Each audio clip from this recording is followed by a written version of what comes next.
Before we get going into the video, my name is Brando. For the new viewers, I'm the founder of Brandlux Media. We are an e-commerce growth agency. We've been able and so fortunate to work with 100 plus partners. And so the reason I started this channel is to document every framework that I know is proven to work and that actually work, so that you can get some value from it and hopefully make your business a success. With no further ado, I hope you enjoy this video. How's it going? This is Brando from Brandlux Media, and in this video it's going to be a very exciting one because I'm going to bring you through the three major problems that is stopping brand owners from scaling to 7 or 8 figures. Okay, I'm going to give you the experience that I've had, the knowledge that I've gained after working with 60 plus brands over the last several years. Now I'm also going to just show you the proof. I'm going to show you 2 or 3 ad accounts that were not ad accounts, just complete brands that we're managing that are scaling up to $1 million a month, so you see what is possible and that you also know you actually know that I'm qualified to speak about what I'm about to speak. And I'm going to talk about the 3 major problems. After that, I'm going to also discuss the 5 steps that I would take if I had to start an e-commerce brand from scratch, and what I would focus on step by step, because the problem is that people focus on multiple things in the wrong sequence and then they end up not actually growing their business and their brand. So I'm going to talk about these things. Make sure to stick until the end, and with no further ado, let's get right into it. Great, so as usual, before I get started and get going with the video, I just want to show you some proof. These are just 2 or 3 accounts that we're managing. This client is doing crossed over $1 million in a 30-day let's call it time frame, between the 21st and 20th of last year, 2023, November, December. They crossed over $1 million. Let me just refresh so you know this is real. And then another couple of accounts doing multiple 6 figures. I'm going to show you in just a second, right? So this is real, whatever, let it refresh.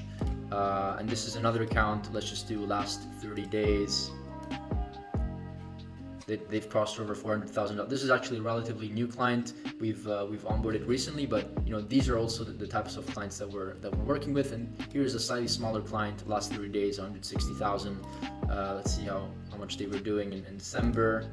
I think they did decent, like $200,000-$300,000. Yeah, like $300,000 almost in a single month. Either way, this is the proof. I know that there's a lot of BS, so these are just a couple clients that we've worked with. So you actually know that I'm qualified to speak about what I'm going to speak about in this video. Great, so now that we got the proof out of the way, let's go into our forms here and discuss what stops brand owners from scaling to 7 or 8 figures in sales. Okay, it's going to be 3 problems, and I've literally seen so much shit. Businesses grow, businesses fail, businesses have fulfillment problems, marketing problems, infrastructure problems, payment processor problems. Like, I've seen the entire thing from A to Z after working with 60 brands over the last years, multiple years, okay?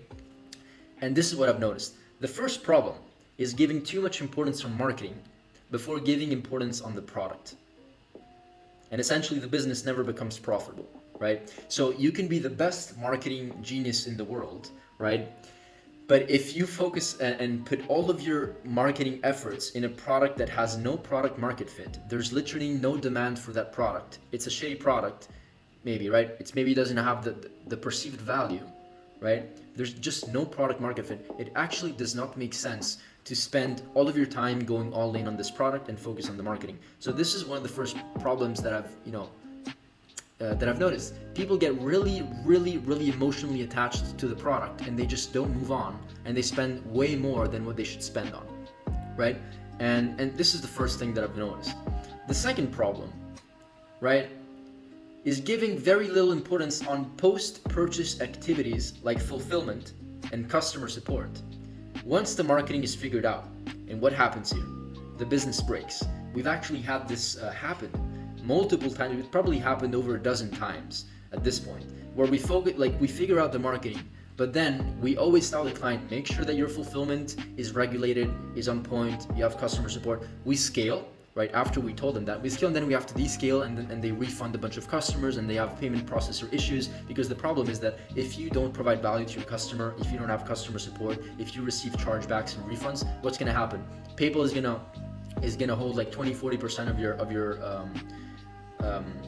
your payments, of your orders, right? Not your orders, your payments. Same thing is going to happen with Stripe. Same thing is going to happen with Shopify. So imagine if all 3 giants are gonna, essentially block over 50% of your funds in your business. How are you gonna able to operate, right? So this is problem number 2, right? You want to make sure that before you scale aggressively, you have the right infrastructure in place to fulfill your orders so that your customers get your order on time. And then, and this is really important, customer support. Part of the reason why customers and consumers decide to purchase from you is because they are going to receive a level of support from you. They're going to get more value from you, or else they would probably go to AliExpress or like China, or like just buy products from there directly. The only difference is that they don't provide there's no perceived value there, there's no brand, there's no community building, there's no support, right? So this is part of building a brand. You need support. If you receive complaints, then that's when the chargebacks happen. It's literally setting the right expectations and handling communications between the brand and the customer. So this is problem number 2.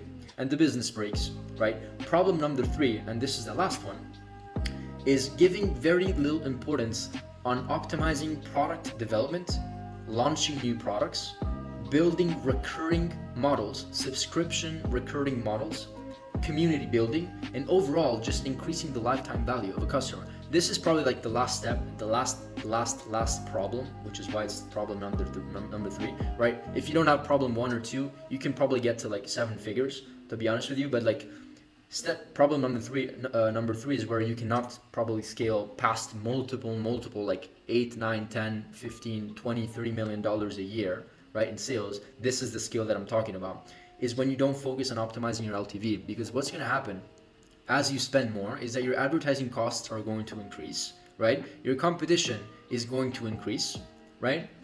And it's just going to get very expensive. And the only way a business can actually not survive, but like really do well and keep really profiting, is if they optimize lifetime value. Just look at companies like Salesforce. I know they're not an e-commerce company, right?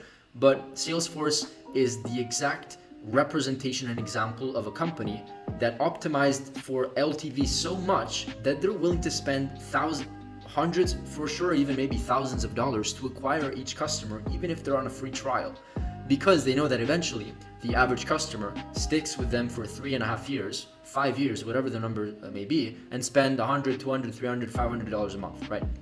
That is the power of LTV. And the thing to understand is that the companies that win are the companies that are able to spend more to acquire a customer. If you have the same product or 2 very similar products, and company A is willing to spend $50 to acquire a customer, and company B is willing to spend $80 to acquire a customer, this company is going to win because they're able to acquire more customers with an $80 cost per acquisition instead of a $50 acquisition cost, right? You will spend more and still be profitable because your backend system is set up in the right way. And a lot of companies, they just don't understand that like recurring models, first of all, it increases and boosts the enterprise value. If you want to sell your business and you have a recurring model to your business, this is so like it's so fundamental, and it really increases the perceived value, and not only perceived value, the actual value of a business if you want to sell it in the future, in the near future. Same thing with community building. Why are all of these Shopify like brands, also like a great brand, Boom by Cindy Joseph, they're doing 20, 30, 40 million dollars a year. I'm not sure if it's 40, but like 20, 30 million dollars. One reason why they win, it's like a skincare company for 50, 60, 7-year-olds. The reason why they win is because they're building such an important and significant idea of community. They're building a community, and so they're building this community, which means that if you have your own pot of customers or subscribers or whatever it is, you don't have to you can spend more on advertising, because these pools of community, these community pools, are very profitable for you. You can offer new products, you can offer new subscriptions, you can upsell them, cross-sell them. They're gonna stick with you because they are in your own community, which you 100% own, right? This is also a very important thing. And also product development. Like there's things like, that there's product market fit, right? But there's also product saturation, right? Where there's a bunch of competitors that come along and do your same exact thing, right? So product development and improving your product, improving perceived value, improving packaging, right? Improving the features perhaps of your product still needs to be part of the entire process. Now this is problem 3, but more like stage 3, right? Chances are if you're watching this video, you're maybe dealing with problem 1 and not dealing, but you could be dealing with problem 1 or problem 2. But problem 3, I always advise my clients to start building communities, even if they're not doing, $7 million a year. They're maybe doing below 500,000 a month, whatever, a year. Still build a community, because you're going to have to do it either way eventually. These are the 3 problems. Let's talk about based on, once again, after working with 60 brands, I've seen a lot of shit and throughout my journey. And so these are the 5 procedures and steps that I would take to get to multiple 7 figures, step by step. First of all, step 1, find product market fit. As I told you before, if there's no product market fit, it doesn't make sense to do anything else, in my opinion. Step 2, go all in on marketing, ads, creatives, funnels. Okay, go all in on that. Don't do the opposite, right? Don't go all in on marketing before you find the product market fit. Okay, do this. Step 3, optimize your backend fulfillment and customer support so that you can actually scale eventually. Step 4, go back to scaling aggressively once you did step 3. The one thing that I need to note here is that it actually does not make sense to do 2, 3, and 4 if it's going to take you 7 months to figure out step 2 and 4. Step 2, 3, and 4. If it takes 7 months to figure out step 3, meaning that it takes you 7, 8, 12 months to figure out fulfillment and customer support, then it's like, what are you doing, right? It should take 1 or 2 months maximum. It should be a very fast process, because one thing that you don't want to do is stop your momentum. If you're scaling and you're profitable, the last thing you want to do is like completely first of all, don't shut the ads off, but like even maintaining like a level where you know that you can spend more and scale.